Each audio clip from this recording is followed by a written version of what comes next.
So we are going to start working with quadratic functions. So we did a little bit of quadratic equations.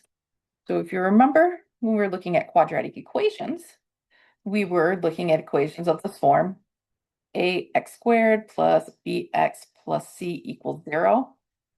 That was a quadratic equation.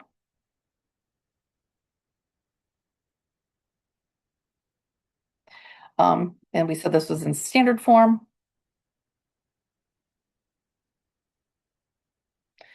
Now, if I change that, instead I had fx is equal to ax squared plus bx plus c. This case, I only have like one solution for this. That's why it's an equation. This is a function, so there's many possibilities. So this is the only difference is here fx is 0. Here fx can be anything. So this makes this a quadratic function.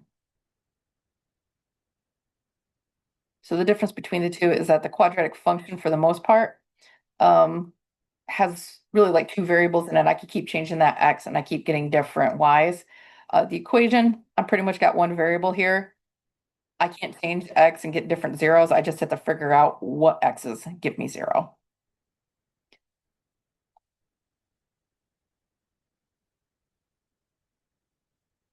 So like I said, so before we were looking at an equation that looked like this, or a function that looked like this, ax squared plus bx plus c. We are going to look at a different form of this, which we have right here. There's another thing to mention here. A can't be 0. So this is still a quadratic function. It's just now going to be a times x minus h squared plus k, and a still can't be 0. So this a and this a, they're actually the same a. Just to point that out for in the future. But what we call this form here is this is my vertex form. And this would be your standard form. So what we like about vertex form is vertex form is going to take the graph of a parabola whose vertex is going to be the point hk. So there's your h, there's your k. So what's going to happen here is, remember that we're subtracting h in here, so this is going to be a positive shift for h, and then the k is on the outside of the function, so it's a positive shift up, so we get a positive k. So just pay attention that this is a minus, this is a plus, but both of these are positive. The parabola is going to be symmetric with respect to a line called x equals h. So let me make a little graph here to show you what's going on. So here's my axes. And then we're going to make a little parabola here. So we'll have this be my parabola. That perfect one. So this is my parabola, or my f of x. This point right here, that is your vertex. This is the point that's going to be called hk. Now, we also can make a line that goes directly through there. That's what's symmetric about this line.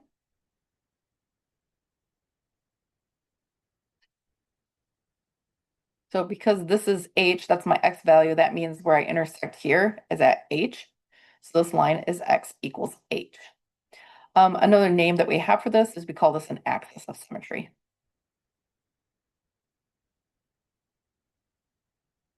So there are some equations that you may see going into pre-cal, especially towards the end of pre-cal, where we do actually care about the axis of symmetry somewhat. So there is some benefits of knowing where that axis of symmetry is. Also, because if I have a point here and I know that this was xy here, I know that there's another point over here that's going to be in the same spot. It's just going to be moved by that h. That kind of tells me where I'm going to see another point on the other side. So regardless of that, let's get to the parts we can really talk about right now. A is good if a is greater than 0, meaning a is positive. What we should see is that our parabola should open up. If a is less than 0 or a is negative, what we should see is that my parabola should open down. So given a if you are given a quadratic function in vertex form, it's actually pretty easy to graph it. So that's one of the things we like about vertex form. It gives me a lot of information very quickly. So if we're in vertex form, we can determine whether the parabola opens up or down, given based on this. We know that if A is positive, it opens upward. If A is negative, it opens downward. So it's a good way to check because I've made mistakes before and I knew it was supposed to open up. My points are showing it's opening down. It's like a hint that your points are wrong. We want to determine the vertex of the parabola. So the vertex is going to always be 8K. So if you remember, when you look for x-intercepts, these happen when your y is equal to 0, or in our case, y is the fx, so fx is equal to 0. So we're going to find x-intercept by setting fx equal to 0. So when we did this with quadratic equations, this is when we were finding zeros, so finding solutions.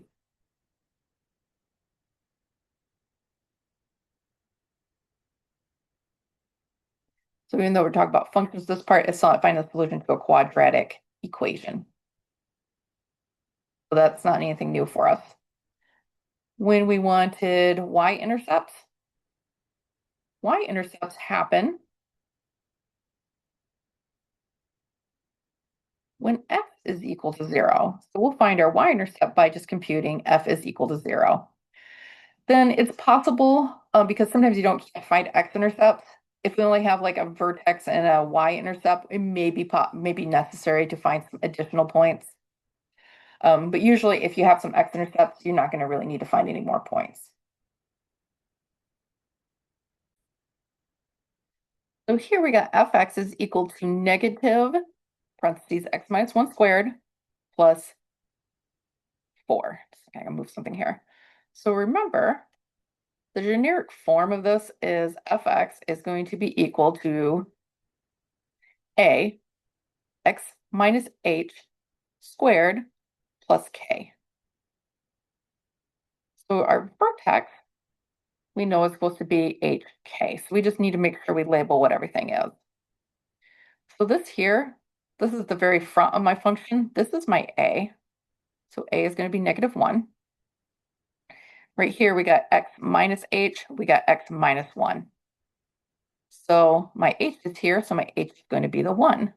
Then we got plus k here, we got plus 4 here, so this is my k is going to be 4. When I go back here, my vertex,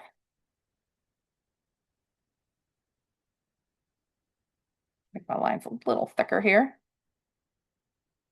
My vertex is going to be at 1, 4. So we can graph that point. So we get an ordered pair we can graph with. Now this is going to help me determine if I'm making some mistakes later on. So we look at A, and we said A is negative 1, so A is negative. So when A is negative, we should open down.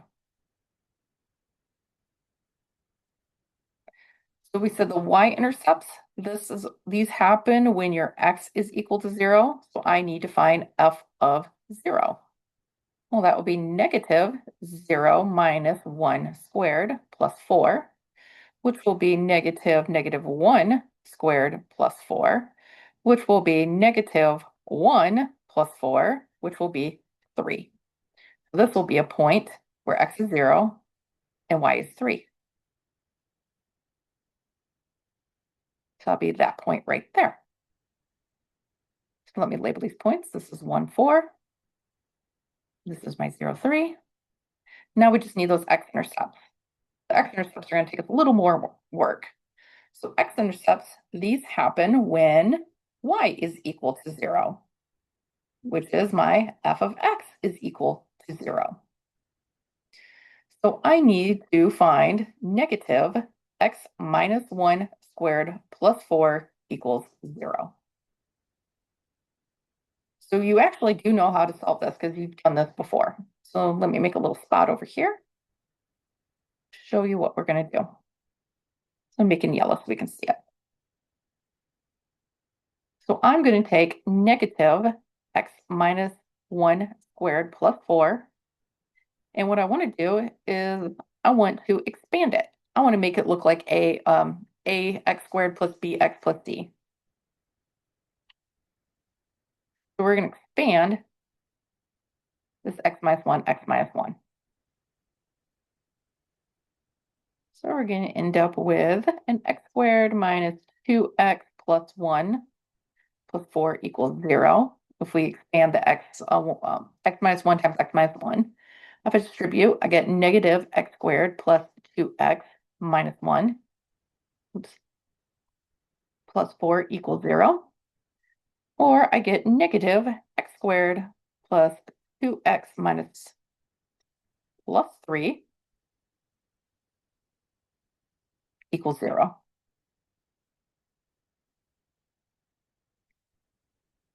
Okay, here. Let me pause for a second.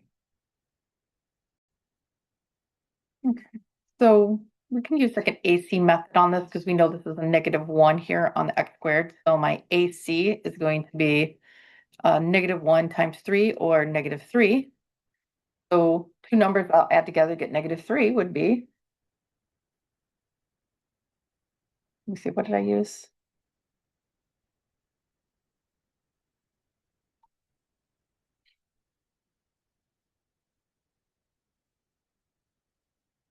Oops, okay, I got to check here.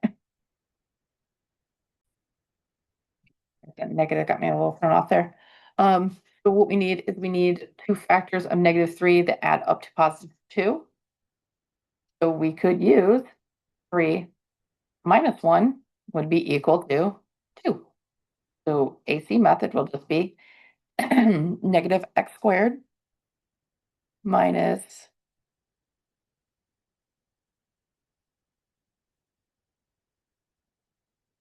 plus 2. There we go. Sorry. Plus 3x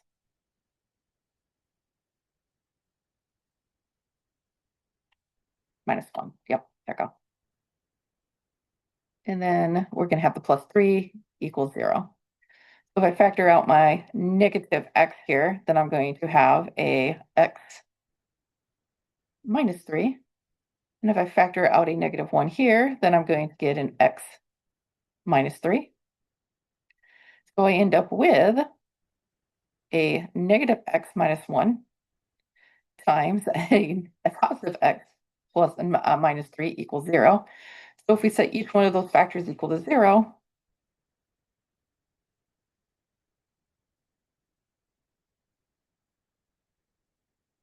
minus 3 equals 0, what you end up with is that x could be 3. In here, if we do a little maneuvering, it'll be negative x plus 1, move the negative, x is equal to -1. So I'm going to get the point 3, 0, and the points -1, 0. So point here and a point here. After that, we just connect. So we do see it opens down like we said it should. There we go. So the factoring, that one was a little off. Remember, you can also use quadratic formula to kind of help with that too, because you're just trying to find your x values there. So once you get those x values, then you can plot them.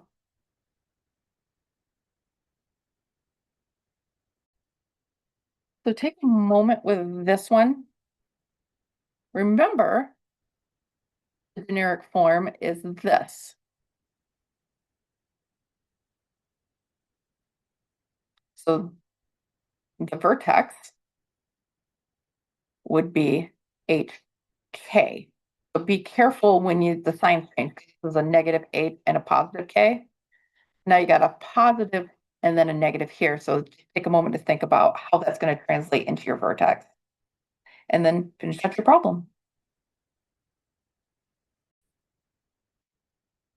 All right. So we would see here that the vertex, there's my H, there's my K.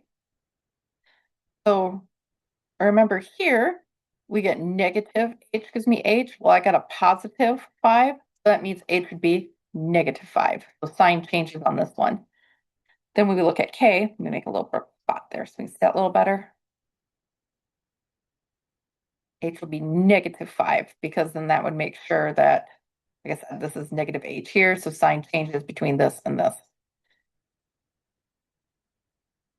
So here, so we had plus k here, but now k is going to be a negative 2. So we got a vertex at negative 5, negative 2.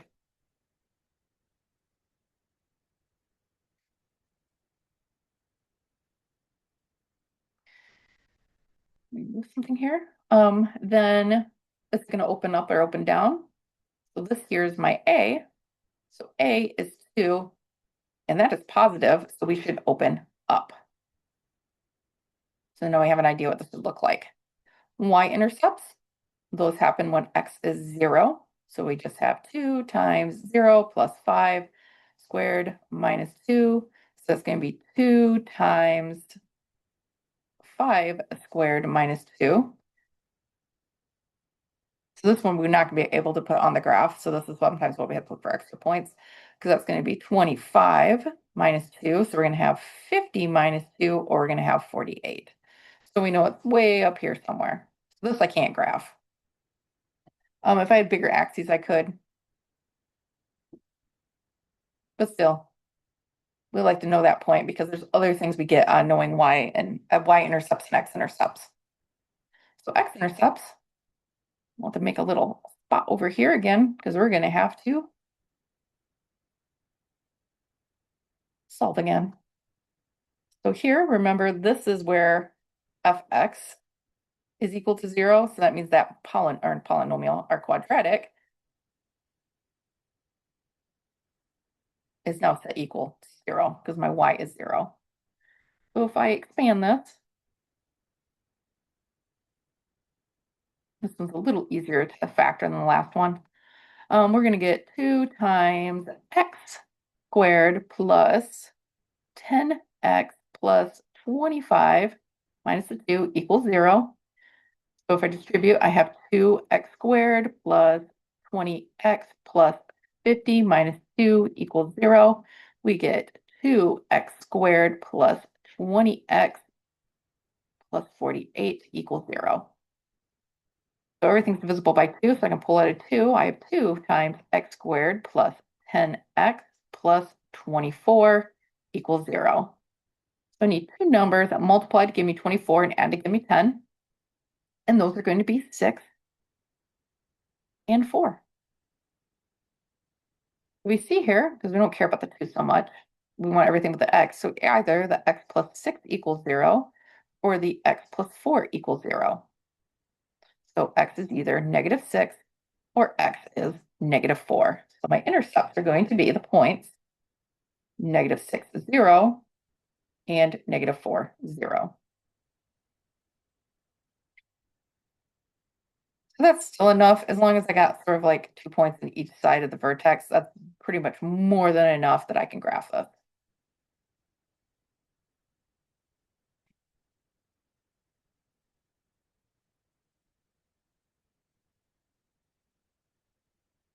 There you go. I'm trying to graph it just a tad bit smoother.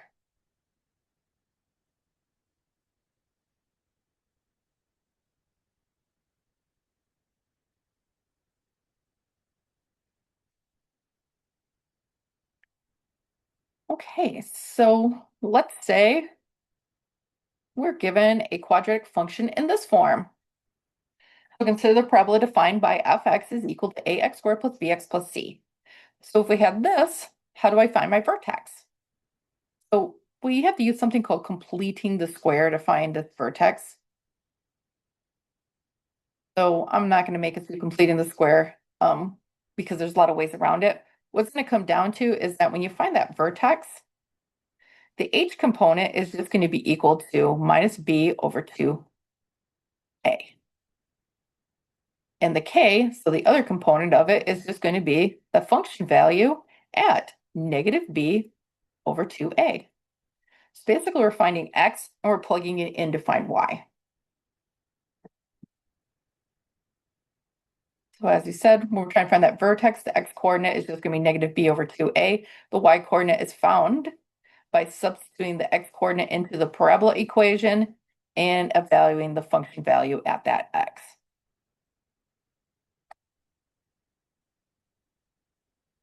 This isn't too bad. As you start getting some fractions, it might get a little more complicated.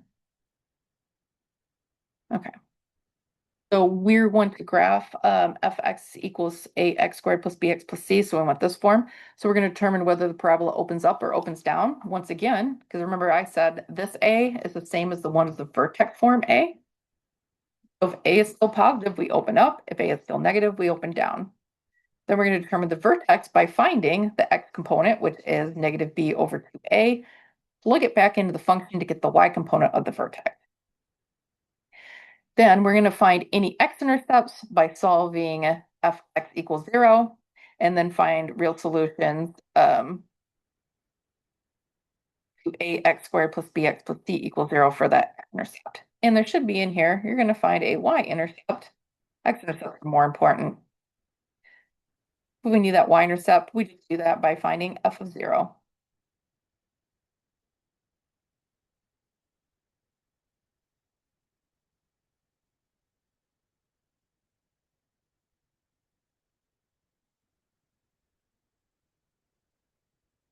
Oh, that was over here. I forgot there was more to this. So we find the y-intercept by computing f of 0, and then we just plot the points again.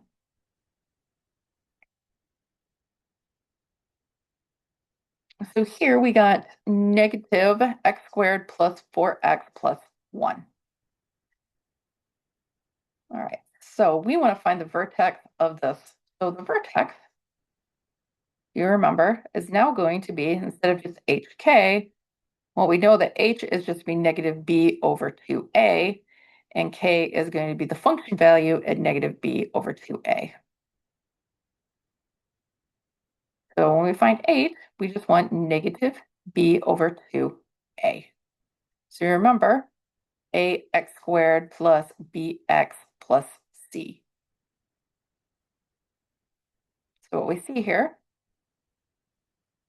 according to this, that the a will be negative 1, the b will be 4, and the c will be positive 1. So really all we need is that a and b. C is just basically moving that vertex up and down, and we want the horizontal position. So really what it comes down to is you just need that a and b, because that's what controls the horizontal. So that's going to be negative, b is 4 over 2 times a, which is negative 1.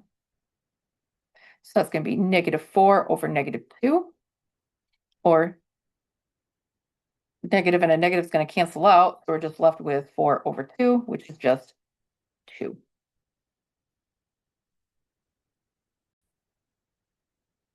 I had a cough. Your k is just, I'm just going to plug in that negative b over 2a back into the function. Or for us, we already found out what negative b over 2a is. We want to find f at 2. Because I already have the x component of the vertex. If I plug it in, I get the y. So that means going back here, I got negative 2 squared plus 4 times 2 plus 1. That's going to be negative 4 plus 8 plus 1, or 5. So my vertex is going to be at 2, 5. So I'm going to graph this one in a moment just to prove that to you.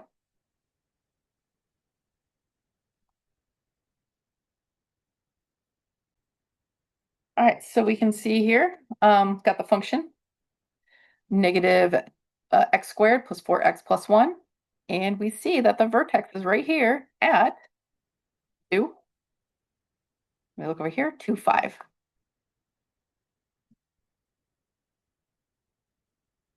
So we do have that vertex there. So I'll say this much. Another way that I can rewrite the same function is it could be negative x minus 2 squared plus 5. So just taking it back into vertex form.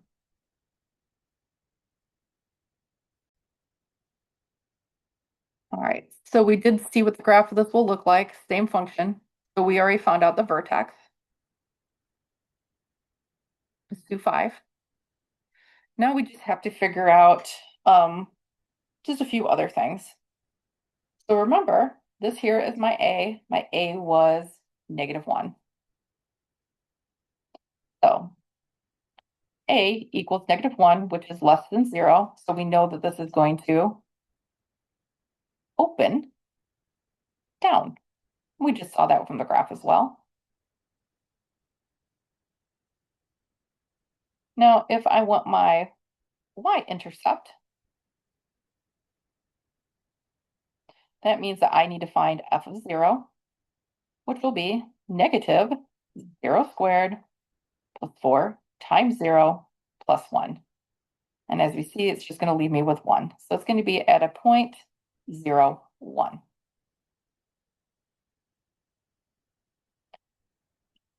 Now we just need to do that a little more pesky part here. Leave ourselves a little more space. This is not going to be too bad because we don't have to expand anything. So if we want that x-intercept,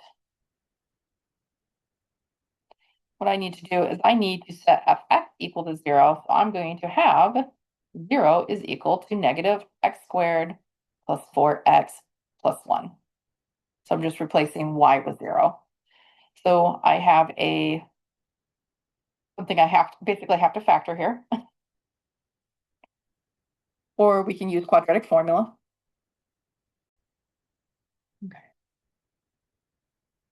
So we're going to do quadratic formula. So if you remember, quadratic formula requires us to know what A, B, and C are.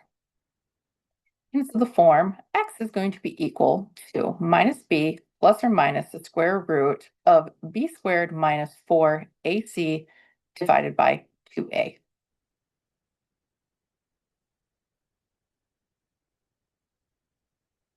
Sometimes we can't factor these. So a lot of times it probably might be best to use quadratic formula because this one, you wouldn't have known probably looking at it, but because I wrote these, I had foreknowledge. Oh, this one, the only way we're going to be able to find x is going to actually use quadratic equation. Does not factor. So we have x is equal, we said b is 4, so we got -4 plus or minus square root of b squared, so 4 squared minus 4 times a, which is -1, times c, which is +1, all divided by 2a, and a is the -1.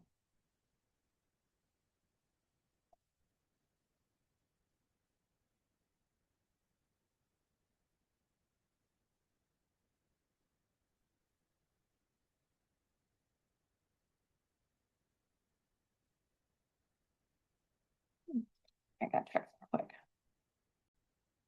All right, I thought I made a mistake. I'm good. So here we get x is equal to -4 plus or minus the square root of 16. So -4 times -1 is +4 plus +1 is going to be +4. And that's over going to be 2 times -1, so -2. So what we have here is that x is -4 plus or minus the square root of 20 divided by -2. You could simplify this further, but we don't need exact answers here. So just remember, we have two answers. Either x is equal to -4 minus the square root of 20 divided by -2, which if we do that, do my minus here to make sure I have this right. Minus. Yes. Okay. So this is going to be roughly, we do the 3 decimal places, 4.236. Then we have x is equal to -4 plus square root of 20 divided by -2, which is going to be approximately -0.236. So my x is either -0.236 or 4.236 approximately. So that means that when I'm looking for those x-intercepts, I'll have to write them over here. They're going to be approximately at -0.236 0, and 4.2360. So we graph our points. Vertex, we said, is going to be at 2, 5. Y-intercept, we said, is here at 0, 1. And then about here is going to be our negative 0.2360. And then our 4.236. My point was looking like a little bit, not quite like a point there. So that is going to be our function, our graph of it. So take a moment with this one. Now we have fx is equal to 3x squared plus 2x minus 2. You need to find the vertex, decide if it opens up or down, find the x-intercept, y-intercepts, and the x-intercepts, and then graph the function. And like I said, you may just want to use quadratic formula when you're trying to find those x-intercepts. So remember, when we want to find vertex, let's give myself a little extra space here. We want to find vertex here, so that means that h is equal to minus b over 2a. We know that a is going to be 3, b is going to be negative 6, and we know that c is going to be negative 2. So we got negative 6 over 2 times 3. I'm just going to fix my negatives here. So negative out front, but then the b is also a negative. There, so we got double negative. So we're going to negative, and this is just going to be negative 6 over 6. So negative 1, or just positive 1. So if we want k, what we need to find is f of 1, which is going to be 3 times 1 squared minus 6 times 1 minus 2. So we're going to have 3 minus 6 minus 2, or negative 5. So my vertex is going to be, we'll write that in red, 1, negative 5. And if you always want to check these, you can always like graph them to make sure it's looking like it's in the correct place, which I was trying to do here, but now it froze. Okay. So we see that I'm going to write my points in red. A is going to be equal to 3. So this is positive, meaning we're going to open up. So we know what should be happening when we do the rest of these points. Y-intercept, we know we're just looking for f of 0. So 3 times 0 squared minus 6 times 0 minus 2 is going to be 3 minus 6 minus 1,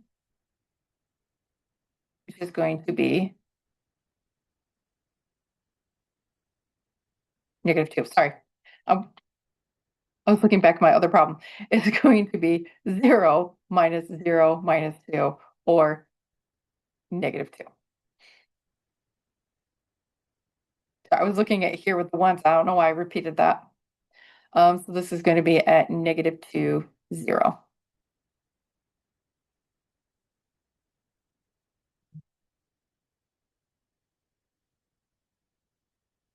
Sorry, 0, negative 2, because we're doing a y-intercept.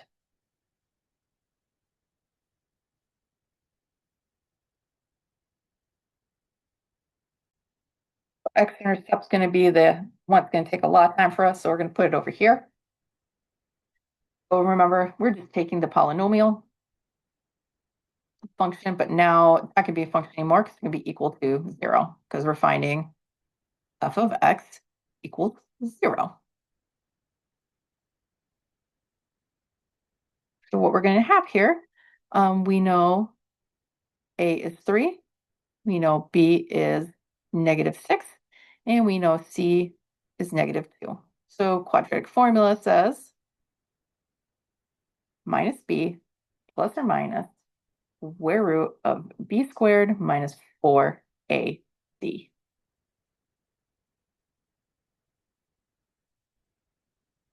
Sorry, it caught weird there.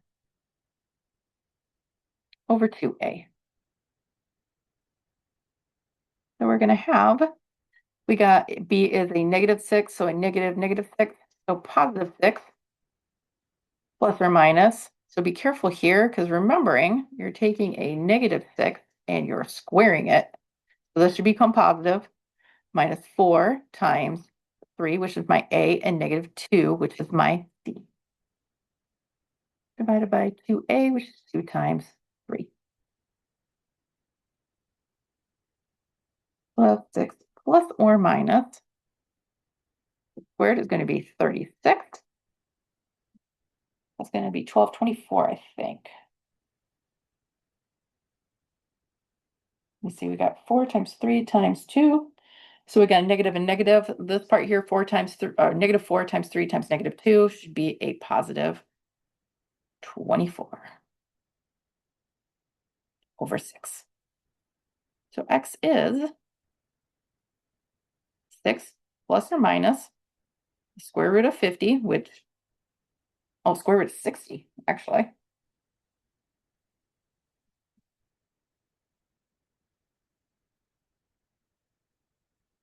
Divided by 6. So that means if I stick that in my calculator, doing the plus or minus, I have 6 minus the square root of 60 divided by 6.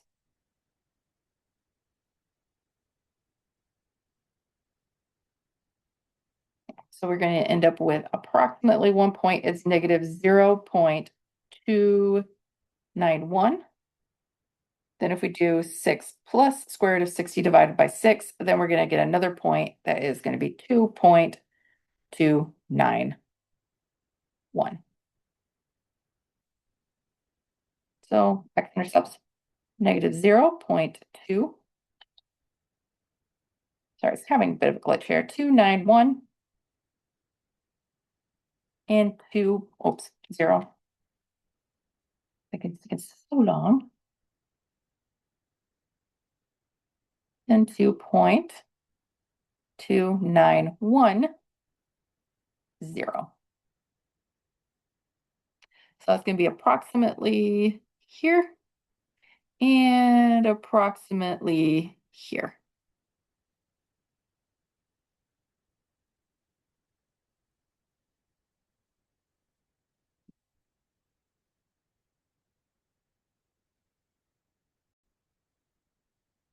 Okay, so minimums and maximums.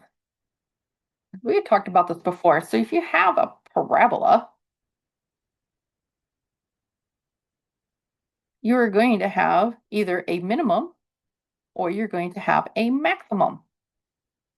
So if you consider the equation for, for fx equals a x squared plus bx plus c, we know this is the case where a is positive, right? Well, if a is positive, the function opens up, so we expect there to be a minimum. So let me do this. We're going to get a minimum, and where it's going to occur is at that vertex. So it's going to occur at that x equals negative b over 2a. So that's where it occurs, but remember the minimum is actually the y value, so the minimum is actually the function value at negative b over 2a. If a is negative, like we have over here, it opens down. If it opens down, then we are going to have a maximum. And the maximum would occur in the same place. It's going to occur at that vertex, so x equals negative b over 2a. And then your maximum value is going to be the function value at minus b over 2a. So in each case, the value of x gives the location of the minimum and maximum value. And then the value of y, or f of your x component of your vertex, your negative b over 2a, gives the minimum or maximum value. So remember, x's are always a location, y is the actual minimum or maximum value.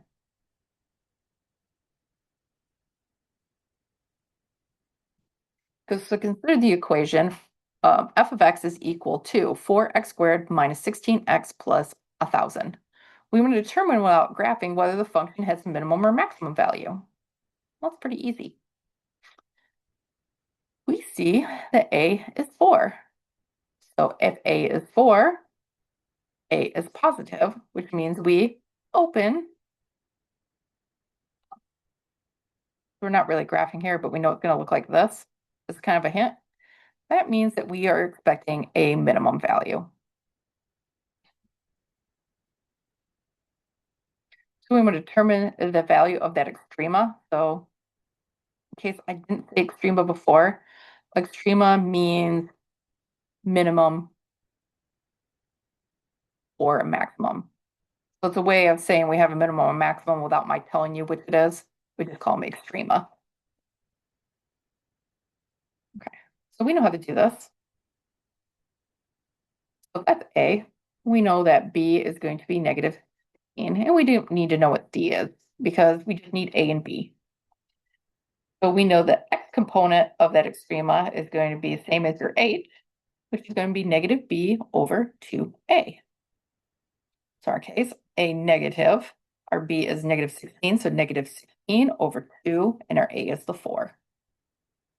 So negative 16 over 8. So negative 2, oops, equals negative 2, which is going to give me 4. So we know here, we'll make a little note of it here. We have a minimum at x equals 4 with a value of, we're going to find that here next. So we just need to figure out what f of 4 is. Basically, we need to find the y component of the vertex. So we have 4 times 4 squared minus 16 times 4 plus 1,000. So this is going to be 4 times 4 times 4, right? 4 times 4 times 4. So we get a 64. Okay, so I thought 64 minus 64 plus 1,000. So we're just going to get 1,000 here. So a minimum value that occurs at 4 with a value of 1,000. So determining the value of the extrema, we would say is the extrema is going to be 1,000. We just not going to talk about that location as well. Now domain and range. So that is actually, let's just draw a little graph of this. This is a rough sketch. So what we know is that it has a vertex here, and we know it opens down. Not exactly sure how, but it's a rough sketch of it. So when we talk about the domain and range, domain, as we see, it keeps on going for infinity in both directions, is negative infinity to infinity. Range, however, remember it has a maximum, it has a minimum value. I did that backwards. I forgot I had a positive out front. Let me graph that just a little bit.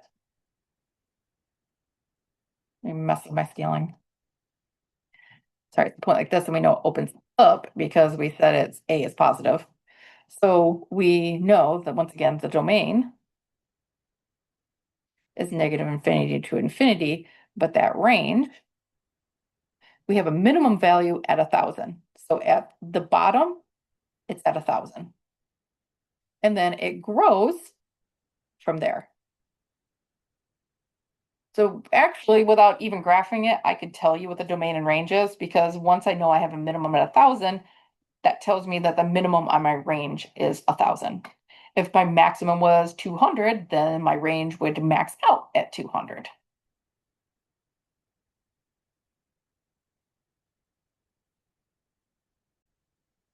You are going to take g of x, which is equal to negative 1/2 x squared plus 6, minus 6x plus 8, and determine without graphing whether the function has a minimum or maximum value. Again, determine the value of the extrema, and then identify the function's domain and range. So domain always stays the same. It's that range is the one that you have to think about. All right, so we see looking at this, first thing we want is my A, B, and C. So A is -1/2, B is -6, and C is going to be 8. So we see that A is -1/2, so we know that A is going to be negative. So if A is negative, then we are going to open down, right? So we're going to have this shape to it, meaning that we should have a maxima. So we have a maximum value. Now, what you need to do is determine what that maximum is. So once again, we're just looking for vertex. So the 8th component of my vertex, so remember this is also x. So let me go back and put that x there. X is h, which is going to be negative b over 2a.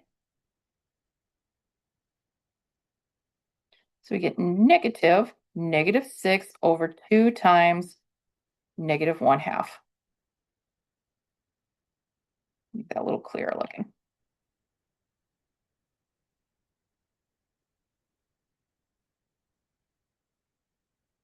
So that's a negative -6 over -1. So a negative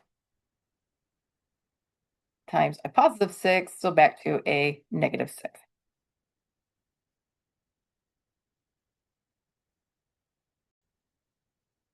Okay. So then my next part here is I need to figure out what f of -6 is. So that's going to be -1/2 of 6 squared minus 6 times 6 squared plus 8. So this is going to be 36. Half of 36 is 18. Minus 6 times 6. Let me figure that one out really quick. 6 times 6 times 6. Oops. My cookie not behaving. Oh, there is a typo. Okay, that's not a 6 squared because that is -6 times x. So thank God that is getting way too big there. So yeah, this is going to be 18 minus 36 plus 8. So I believe we should get 26. 18 minus 36 plus 8.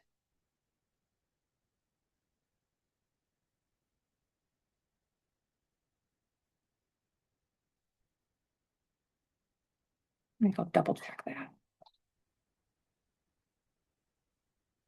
Oops, other typo here because we had -6 there. That's what I did wrong. There we go. So we have -1/2, -6 squared. So +36 times -1, -1/2 minus 18.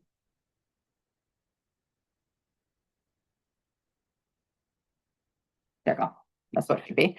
And then this is a -6 times -6, so +36 plus 8, and then we get 26.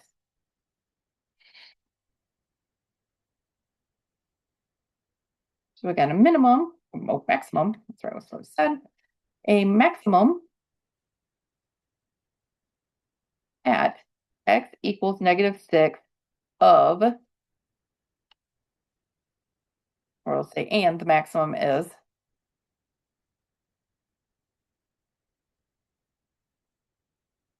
going to be the 26. So once again, domain and range. So just a little picture here to help us out. So we have -6, 26. That's my vertex. And we said we opened down like that. So what we see once again is that my domain is going to be -infinity to infinity. My range is going to be, well, I max out at 26. So I have to be everything less than 26 or 26 or less. It's a better way of saying it. So we're going to work on solving a few problems involving minimums and maximums. So the worst part about this is just really the setup. So here you have a 120 feet of, you have 120 feet of fencing to enclose a rectangular region. Okay, it's more of a square, but a rectangular region. We want to find the dimensions of the rectangle that maximize the enclosed area. So we have a width and we have a length. So the way we deal with these area problems for the most part is that we have two formulas that I can get from this. I can find my perimeter because I know what perimeter is because I have 120 feet of fencing. And perimeter is just 2W plus 2L. But like I said, we know that that's actually just 120 plus 2W plus 2L. So we just need to use that piece of information that we have. So I have one equation here. I know that twice this width plus twice that length, when I add that together, should equal 120 feet. Area, we know it should be width times length. So we just need to combine this into some sort of formula for ourselves. So what we want to find is the maximum area. And we have two variables. So what we have is we got two different variables. We need to solve one equation for one variable. So this is the one that we want to keep for the most part. So we're going to solve 120 plus 2W plus 2L for one variable. It doesn't matter which we pick, we'll just solve for L. So if I do that, I have 120 minus 2W would be equal to 2L because I just subtract 2W. We see everything's divisible by a 2. So you can go get that L by itself. We get 60 minus W equals L. And we'll put this in red here. So we're going to use substitution to get a new formula. So we know that we can rewrite area as width, and L, we now said, is going to be 60 minus W. So we have that our area is going to be 60W minus W squared. So we have a quadratic equation.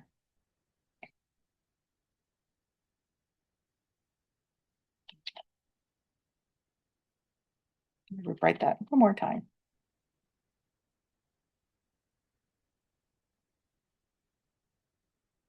So a way to think about this is that W is my variable. So there could be a 0 here for my C. So what we have here is that A is -1, B is 60, and C is 0. But we don't need C. So we got a quadratic equation we can solve. So now we're going to solve A is equal to -W squared plus 60W. And what we want to do, well, okay, not necessarily solve, but we will find the maximum of. We'll rewrite that.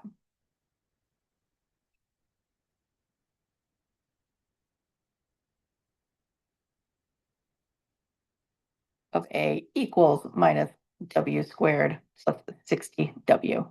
So remember my A is negative, so this is something that opens down. We are looking for a maximum. And we already know what A and B are. So the position of that maximum is going to be negative B over 2A. So it's going to be negative 60 over 2 times -1. Or we're going to get 30. So if I have 30 and I put that back in, the area, if we maximize that, is going to be 30 squared plus 60 times 30.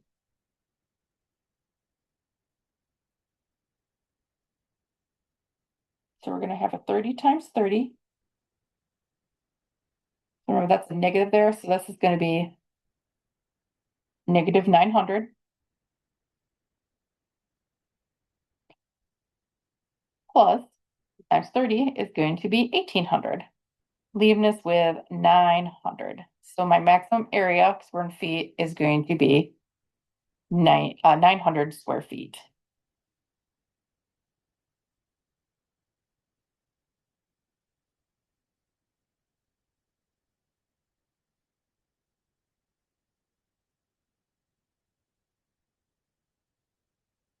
Okay.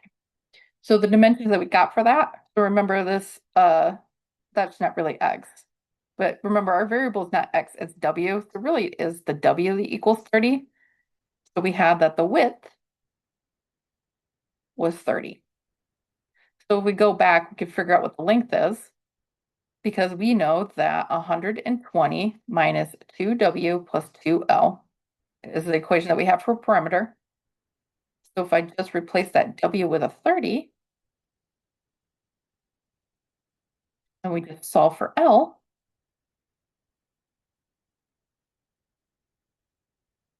we see that L is also going to be 30. So width is 30 feet, length is also 30 feet. So we can maximize this by basically making it a square.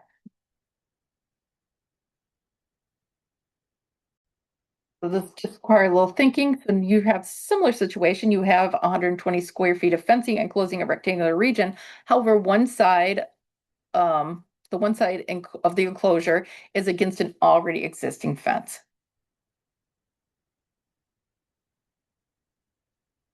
So we have a fence here that exists. Just give you a little hint here. And you have, this is the fencing you're putting up. So this here is now the 120 feet. So you only have 3 sides to worry about. So use this to find the dimensions of a rectangle with the enclosed area. So really the only thing you have to do is figure out what that perimeter equation is going to be now. And then pretty much everything's going to be the same as the previous example. Now we just have 2 widths and a length that we worry about. So our perimeter is 2 widths plus a length. And we know perimeter is 120. So 120 times 2L plus, or 2W plus L. And we have our other formula, which we know is the area, which is going to be width times length. That's not going to change here because that's going to still give you that same area. All right, so remember what I need to do is I need to find a maximum area. So I need to keep this equation. That means I need to solve this one or either W or L. L would be easier, so I'm just going to solve for L. Because if I just subtract 2W, then I get my L. So L is just equal to 120 minus 2W.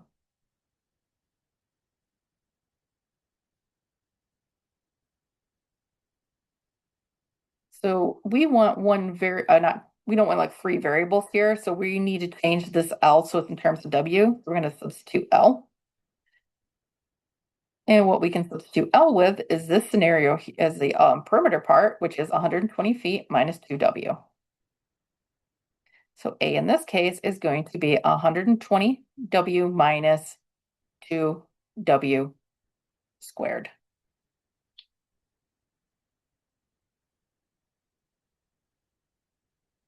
So minus 2W squared plus 120W. So once again, we have an invisible C. So my little a is the -2, my b is going to be 120, and then the c is going to be 0, but I don't need c. We want to find the maximum area of A equals -2W squared plus 120W. I don't need that 0, I can drop it. We already know what A and B are. So like I said, our vertex, we said X last time, but like we said, we know this is actually supposed to be a W. Because that's the variable that we're solving for. So my input is that W. So W is just going to be minus B over 2A. So minus 120 divided by 2 times -2. So this is going to be 2, it's going to be 30 again? I think it's 30 again. Yeah.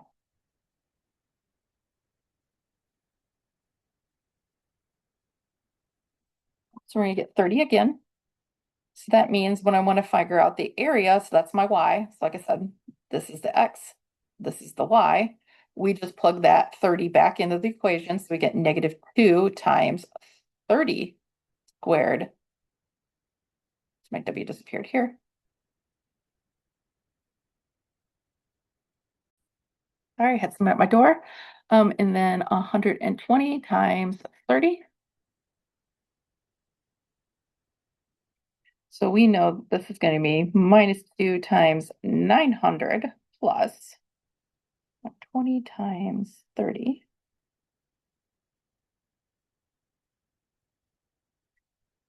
That's going to be 3,600. So it's going to be -1,800 plus 3,600, leaving me with 1,800. So my maximum is